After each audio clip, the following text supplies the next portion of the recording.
પોલીસને જો આ જવાનો ઉભા છે એને મારો એટલો પ્રશ્ન છે કે આજ બનાવ તમારા હાથમાં જયારે કોલ લેટર આવ્યો એ જ સમયે તમને આ બનાવ બન્યો, પોલીસનો કોલ લેટર આવતા પહેલા પેપર લીક થયું, કંઈ પણ કારણોસર તમારા હાથમાં ન આવ્યું હોત તો તમે શું કરત?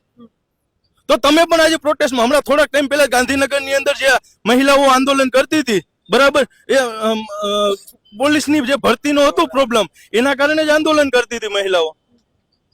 અને અમારે અંદર આવીને એટલા માટે જ બોલવું પડે છે. હું તો મારા કામથી નીકળ્યો, પણ અંદર મેં જોયું તો અંદરથી પણ અટાણે પણ જો હજી ધાક ધમકીઓ આવશે. તમે જોઈ રહ્યા ડર તો મને લાગે, કારણ કે પરિવાર લઈને બેઠા છે.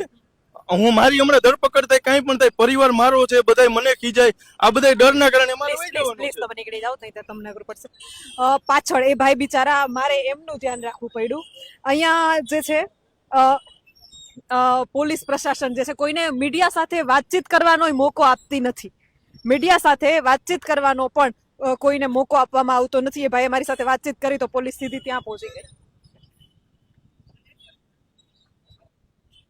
આપ જોઈ શકો છો, કોઈને અવાજ ઉઠાવવાનો પણ હક નથી. આ લોકશાહી છે? મારો સવાલ છે કે શું આ લોકશાહી છે? લોકશાહી દેશમાં દરેક નાગરિકને અવાજ ઉઠાવવાનો હક હોય છે. આપ જોઈ શકો છો કે એમણે મારી સાથે વાતચીત કરી તો સીધું પોલીસ પ્રશાસન ત્યાં પહોંચી ગયું.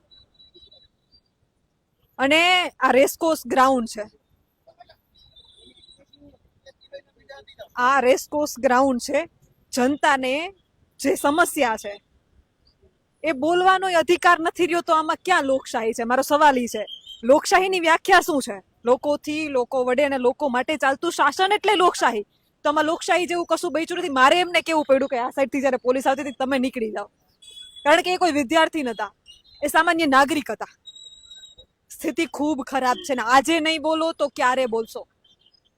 આના વિશે તમારું શું કહેવું છે? તમારા મંતવ્ય કમેન્ટ કરીને જરૂરથી જણાવજો. કેમેરામેન રાજ પરમાર સાથે હું પત્રકાર કાજલ સુવા. આપ જોઈ રહ્યા હતા ગુજરાતનો અવાજ રાજકોટથી.